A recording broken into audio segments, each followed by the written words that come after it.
नवंबर में 5 राज्यों के विधानसभा चुनाव के लिए तैयारी के दौरान भारतीय स्टेट बैंक ने अक्टूबर में कुल 1148 करोड़ रुपयों के इलेक्टोरल बॉन्ड बेचे, जिसमें सबसे अधिक बिक्री उसकी हैदराबाद शाखा में हुई। बता दें कि ये बॉन्ड कौन खरीद रहा है, इसकी जानकारी कोई प्राप्त नहीं कर सकता और इसी वजह से सुप्रीम कोर्ट में इसके विरोध में केस भी चल रहा है। इलेक्टोरल बॉन्ड्स राजनीतिक दलों को चंदा देने का एक वित्तीय जरिया है।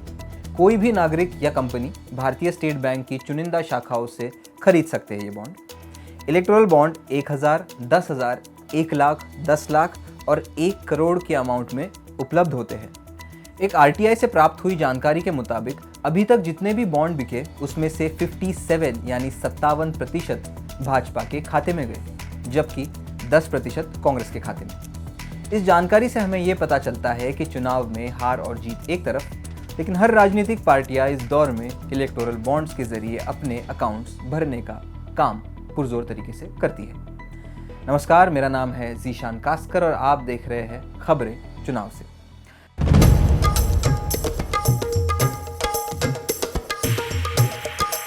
पहले हम गुजरात से मुकाबला करते थे, अब हम मैं समझता हूँ पीछे नहीं हैं, काफी आगे बढ़ चुके हैं। मित्रों, आने वाला चुनाव एक सरकार बनाने का चुनाव है। आज शो में जानिए कि कौन है मध्य प्रदेश कांग्रेस के जय और वीरू और क्यों इनके बीच में सुलह के लिए आला कमान को बैठक बुलानी पड़ी।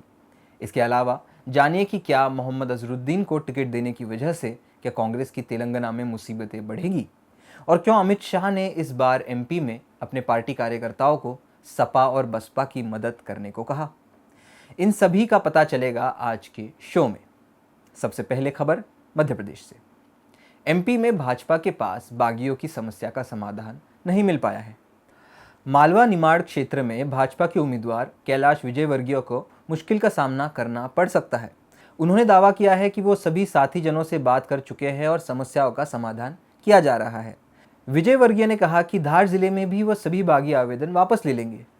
इसे बड़ी समस्या मानने की आवश्यकता नहीं है, ऐसा कहना था विजयवर्गीय का। हालांकि पूर्व मंत्री रंजना बघेल ने इसका खंडन किया और कहा कि कैलाश विजयवर्गीय झूठ बोल रहे हैं। बता दें कि रंजना ने विजयवर्गीय के खिलाफ अपनी उम्मीदवारी काटने का आरोप भी लगाया। इसके अलावा बुरहानपुर से हर्षवर्धन चौहान, महेश्वर से दिनेश कोकड़े, जोबट से मधो सिंह डाबर, मनावर से शिवराम कन्नौज, धार से नीना वर्मा, देपालपुर से मनोज पटेल, महिदपुर से बहादुर सिंह चौहान और बड़नगर से जितेंद्र पांड्या मैदान में उतरे हैं और बागी बने हैं। अब देखना होगा कि 2 नवंबर के पहले इनमें से कोई अपना नामांकन पीछे लेता है या नहीं। आगे बढ़ते हैं। कांग्रेस के 2 बड़े नेता कमलनाथ और दिग्विजय सिंह के बीच तनातनी होने की खबरें आ रही थी। इसी के बीच आला कमान के साथ एक बैठक में दोनों के बीच सुलह की भी खबर आई। कांग्रेस के सीएम कमलनाथ के आवास में हुए एक दैनिक भास्कर के इंटरव्यू में एक महत्वपूर्ण राजनीतिक घटना के रूप में सामने आई। यहाँ पर कमलनाथ और दिग्विजय सिंह के बीच की दोस्ती के संदर्भ में एक रोचक किस्सा देखने मिला। जब सवाल किया गया कि आप और दिग्विजय की दोस्ती में क्यों दरार है, तब कमलनाथ उठकर अंदर गए और फिर दिग्विजय का हाथ थामे बाहर आए और बोले, दिग्विजय तुम ही बताओ हमारी दोस्ती के बारे में। दोनों एक साथ बोले, हम जय वीरू की जोड़ी है, साथ मिलकर मध्य प्रदेश के गब्बर के भ्रष्टाचार, बेरोजगारी जैसे आतंक का खात्मा करेंगे। कमलनाथ ने प्रदेश भर में चल रही बेरोजगारी, भ्रष्टाचार और महंगाई की समस्या पर गौर किया। प्याज की कीमत अब 80 रुपये प्रति किलो के पार पहुंच गई है, जिससे लोगों में चिंता और असमंजस की स्थिति है। उन्होंने बताया कि युवा वर्ग के लिए रोजगार के साथ साथ बेरोजगारी भत्ता भी प्रदान किया जाएगा। साथ ही उन्होंने बच्चों के लिए मुफ्त शिक्षा के साथ पढ़ाई के खर्च पर भी विचार किया। इन सभी गारंटियों के साथ साथ किसानों को भी समर्थन मूल्य पर धान और गेहूं की खरीदारी की सुनिश्चितता करने का प्रस्ताव कमलनाथ ने दिया। साथ ही महिलाओं के लिए नारी सम्मान योजना को लेकर विशेष ध्यान दिया जाएगा, ऐसा कहना था कमलनाथ का। अब आगे बढ़ते हैं। अमित शाह भी मध्य प्रदेश दौरे पर थे। ग्वालियर चंबल संभाग के नेताओं के साथ उन्होंने 3.5-4 घंटे तक मीटिंग की। सभी से बातचीत के दौरान उन्होंने नाराज कार्यकर्ताओं से बातचीत की। मीटिंग में शाह ने सपा और बसपा उम्मीदवारों की मदद की बात की है। इससे कांग्रेस की सेहत पर असर पड़ेगा, ऐसा कहना था अमित शाह का। नवभारत टाइम्स लिखता है कि केंद्रीय गृह मंत्री ने पार्टी के वरिष्ठ कार्यकर्ताओं और नेताओं से कहा कि जितना हो सके विपक्ष को छोड़कर अन्य पार्टियों के नेताओं की मदद करें। जैसे सपा बसपा आदि को मदद करो क्योंकि वो वोट काटेंगे जिससे हमारी ही मदद होगी, ऐसा कहना था अमित शाह का। वही बैठक के दौरान कुछ जिलों के प्रभारी ने कहा कि उनके जिले में तो सपा बसपा के प्रत्याशी पहले से ही काफ़ी पैसे वाले हैं, जिस पर अमित शाह ने मुस्कुराते हुए कहा कि नेता भी कभी कभी पैसे खर्च करना नहीं जानता, बल्कि जो काम लेता है उसे भी सहजना नहीं जानता, इसलिए इस बात पर बिल्कुल ध्यान न दे और उनकी मदद करते रहे। खैर, सपा की तरफ से भी बयान जारी हुआ जिसमें कहा गया कि हमें भाजपा की मदद की ज़रूरत नहीं है। खैर, अब आगे बढ़ते हैं खबरें राजस्थान से। राजस्थान में इस हफ्ते उत्तर प्रदेश के मुख्यमंत्री का बोलबाला रहा। अलवर में मुख्यमंत्री का स्वागत बुलडोजर से किया गया। योगी आदित्यनाथ यहां पर बाबा बालकनाथ के चुनाव प्रचार के लिए आए हुए थे। बता दें कि भाजपा प्रत्याशी भगवाधारी बाबा बालकनाथ के सामने कांग्रेस ने चुनावी मैदान में मुस्लिम प्रत्याशी इमरान खान को उतारा है। योगी ने मंच संभालते ही राजस्थान की अशोक गहलोत सरकार को निशाने पर लिया। उन्होंने उदयपुर का कन्हैयालाल हत्याकांड भी उठाया और सवाल दागे। योगी ने कहा, आप जानते हैं कि कन्हैयालाल की हत्या कैसे हुई? आप ये भी जानते हैं कि वो घटना अगर यूपी में होती तो इसका क्या हशर होता? योगी ने हमास और इजराइल के युद्ध का ब्यौरा देते हुए तालिबान की तुलना कांग्रेस से ही कर दी और कहा कि तालिबान का खात्मा बजरंगबली ही कर सकते हैं। ऐसे हाईटेक प्रचार के बाद देखना दिलचस्प होगा कि अलवर की जनता किसके साथ जाती है। राजस्थान से अगली बड़ी खबर कांग्रेस के खेमे से। टोंक से सचिन पायलट ने नामांकन भरा। कांग्रेस नेता सचिन पायलट ने कहा कि खरगे जी ने मुझसे कहा कि भूल जाओ, माफ़ करो और आगे बढ़ो। हमारा काम ये सुनिश्चित करना है कि कांग्रेस पार्टी अपनी सरकार बनाए। हमारे साथ मिलकर चुनाव लड़ेंगे और जीतने के बाद आलाकमान सीएम चेहरा तय करेगी, ऐसा कहना था पायलट का। पायलट की इस बयान के बाद राजस्थान कांग्रेस में फिर से एकजुट की एक मिसाल पेश हुई। पिछले हफ्ते भी पायलट ने अशोक गहलोत के बेटे के समर्थन में बयान दिया था। खैर, राजस्थान से सबसे बड़ी खबर रही कांग्रेस के टिकट बंटवारे की। कांग्रेस ने 61 सीटों पर अपनी दावेदारी घोषित की है।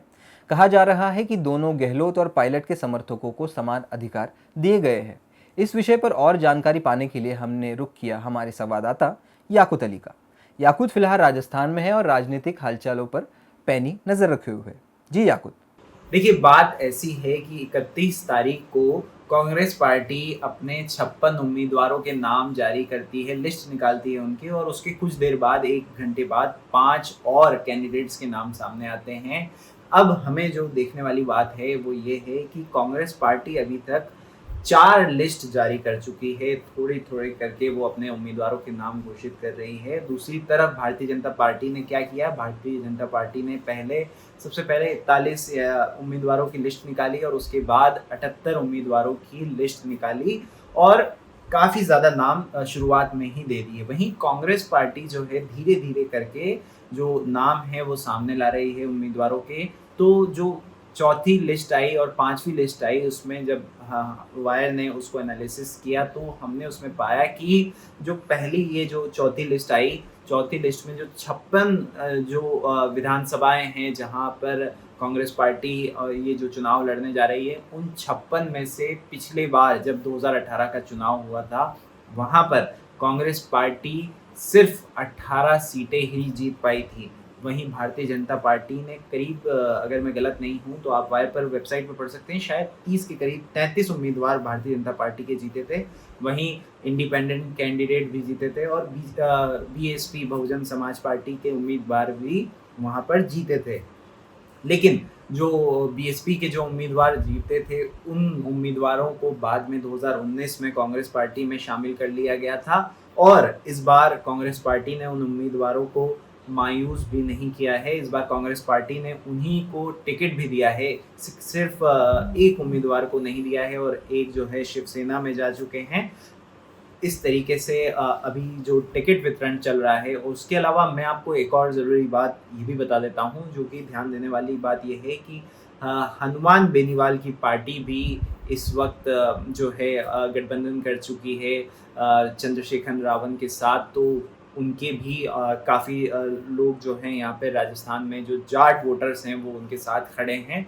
तो राजस्थान का जो इस बार का जो मुकाबला आएगा वो काफ़ी दिलचस्प होगा। दूसरी तरफ जो कांग्रेस की लिस्ट को लेकर जो सवाल उठ रहे हैं कि कांग्रेस धीरे धीरे करके अपने उम्मीदवारों के नाम क्यों बता रही है, तो शायद मुझे लगता है कि कहीं ना कहीं ये जो चौथी और 5वीं सूची को जब हमने उम्मीदवारों के नाम देखे और यहाँ पर ये भी देखा हमने कि 30 से ज़्यादा उम्मीदवारों के नाम बदल दिए गए हैं। इस बार नए उम्मीदवारों को मौका दिया है पार्टी ने। तो पार्टी जो है अपनी जो विधानसभाएं हैं उनको लेकर काफ़ी ज़्यादा वक्त ले रही है डिसीजन लेने में। दूसरा, आपको ये भी ध्यान देने वाली बात होगी कि अभी तक जो बचे हैं उम्मीदवार, मेरे ख्याल में 44 उम्मीदवारों के नाम अभी भी पार्टी घोषित नहीं कर पाई है। और हमें ये भी देखना होगा कि शांति धारीवाल और महेश जोशी का नाम अभी तक नहीं आया है। अटकलें ये लगाई जा रही हैं कि इस बार उन्हें जो आला कमान है वो टिकट नहीं देगा और उन्होंने इस बात का निर्णय ले लिया है। लेकिन जो शांति धारीवाल हैं वो अशोक गहलोत के काफ़ी करीबी बताए जाते हैं और लगता है कि शायद अशोक गहलोत अड़े हुए हैं इस बात को लेकर कि उन्हें ही टिकट दिया जाए। तो अब जो भी उम्मीदवारों की लिस्ट आएगी, अब मुझे लगता है कि जो आखिरी लिस्ट आएगी उसमें सब फाइनल कर दिया जाएगा और बीजेपी की भी आज शायद तीसरी जो सूची है वो जारी कर देगी पार्टी। राजस्थान के चुनावी मौसम को समझने के बाद अब अगले राज्य छत्तीसगढ़ की ओर बढ़ते हैं। कांग्रेस समेत विपक्ष के कई नेताओं के पास एप्पल की ओर से 31 अक्टूबर को एक अलर्ट जारी किया गया। इनमें छत्तीसगढ़ के उप मुख्यमंत्री सिंहदेव भी है। इस अलर्ट के बाद कांग्रेस नेता राहुल गांधी ने कहा कि छत्तीसगढ़ के डिप्टी सीएम टीएस सिंहदेव के फ़ोन को टैप किया जा रहा है, उनकी जासूसी के प्रयास हो रहे हैं। सिंहदेव समेत कई नेताओं को अपने एप्पल फ़ोन पर एक नोटिफिकेशन अलर्ट रिसीव किया जिसमें बताया गया है कि उनके फ़ोन को हैक करने का प्रयास किया जा रहा है। इस अलर्ट के बाद दिल्ली में मंगलवार को राहुल गांधी ने प्रेस कॉन्फ्रेंस की और कहा कि विपक्ष के खिलाफ ये साजिश रची जा रही है। जासूसी मामले में डिप्टी सीएम ने कहा, मेरे पास जानकारी आई है कि मेरे एप्पल आईफोन सर्वेलेंस में डाल दिया गया है।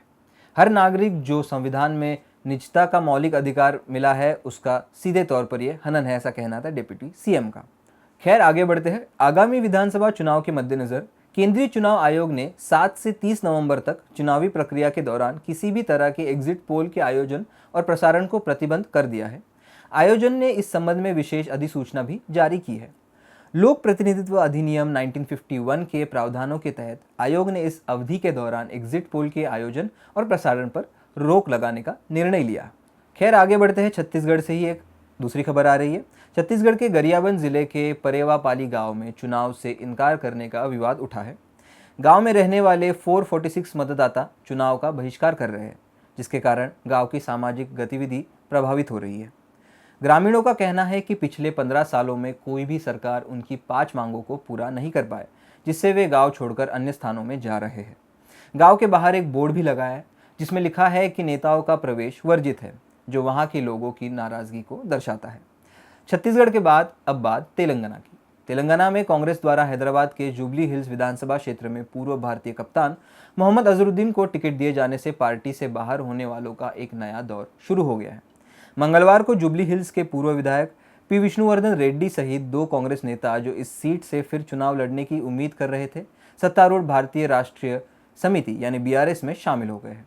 मूल रूप से हैदराबाद के रहने वाले अजहरुद्दीन ने भी तेलंगाना से चुनाव नहीं लड़ा। अपना एकमात्र चुनाव उन्होंने उत्तर प्रदेश से जीता था। पाला बदलने वाले दूसरे वरिष्ठ नेता नागाम जनार्दन रेड्डी थे, जो 1995 से 2004 तक संयुक्त आंध्र प्रदेश में पूर्व मंत्री और नगर कुनुकुल से 5 बार विधायक रहे हैं। सूत्रों ने कहा है कि उन्हें महबूबनगर जिले में कहीं से टिकट मिलने की उम्मीद थी और जब वो टिकट नहीं जुटा सके तो बीआरएस ने उन्हें टिकट भेजा था। सोमवार को टिकट से वंचित कई कांग्रेस नेताओं के समर्थकों ने पार्टी कार्यालयों पर प्रदर्शन किया। विष्णुवर्धन और नागम जनार्दन का पार्टी में स्वागत करने के लिए बीआरएस सुप्रीमो और मुख्यमंत्री चंद्रशेखर राव मौजूद थे। पार्टी द्वारा पहले ही 119 विधानसभा सीटों में से 116 के लिए उम्मीदवारों की घोषणा करने के बावजूद बीआरएस में बदलाव हो रहा है, यानी इनकमिंग जारी है। जो लोग पक्षांतरण कर रहे हैं वो चुनाव के बाद एमएलसी सीटों और अन्य नामांकन पदों की प्रत्याशी में ऐसा कर रहे होंगे, ऐसा कई रिपोर्ट्स में कहा गया। तेलंगाना में चुनाव प्रचार तेज करने के लिए कांग्रेस नेता प्रियंका गांधी और राहुल गांधी एक बार फिर राज्य का दौरा करेंगे। 31 अक्टूबर को प्रियंका गांधी और 1 नवंबर को राहुल गांधी प्रचार के लिए तेलंगाना पहुंचे। इसके साथ ही वो तेलंगाना के लिए पार्टी द्वारा घोषित 6 गारंटियों पर देवराकदारा में महिलाओं से बातचीत करेंगी। इससे पहले दोनों नेताओं ने 18 अक्टूबर को राज्य में बस यात्रा की शुरुआत की थी। वहीं रविवार को कांग्रेस अध्यक्ष मल्लिकार्जुन खड़गे ने भी राज्य में रैलियां संबोधित की थी। बता दें कि कांग्रेस इस बार चुनाव में अपने प्रदेश अध्यक्ष को केसीआर के सामने लड़ाने की तैयारी में है।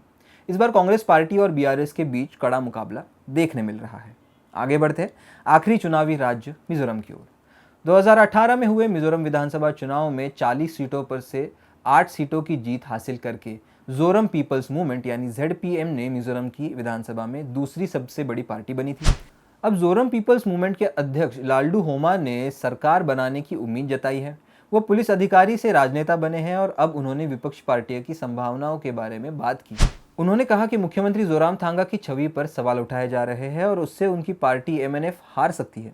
उन्होंने आगामी चुनाव के बारे में जानकारी देते हुए कहा कि वो सभी 40 सीटों पर नहीं जीतने का प्रयास कर रहे, लेकिन उनका मुख्य मुकाबला MNF के साथ ही होगा। तो ये था ब्यौरा 5 राज्यों के चुनावी माहौल का। अब जाते जाते शो का सबसे दिलचस्प हिस्सा, वायरल क्या है। वायरल क्या है में आज 2 वीडियो। दरअसल राष्ट्रीय लोकतांत्रिक पार्टी और आज़ाद समाज पार्टी का राजस्थान में गठबंधन है। यहाँ पर RLP के सांसद एक जाट नेता हनुमान बेनीवाल एक कार्यक्रम के दौरान एक गुर्जर नेता पर बरस पड़े। देखिए ये वीडियो। मैं निवेदन देना चाहूंगा आदरणीय सुखपाल जी चौधरी पर प्रभारी आजाद समाज पार्टी राजस्थान पधारे और संसद में अपना बोलन दें। उसके बाद हम हमारे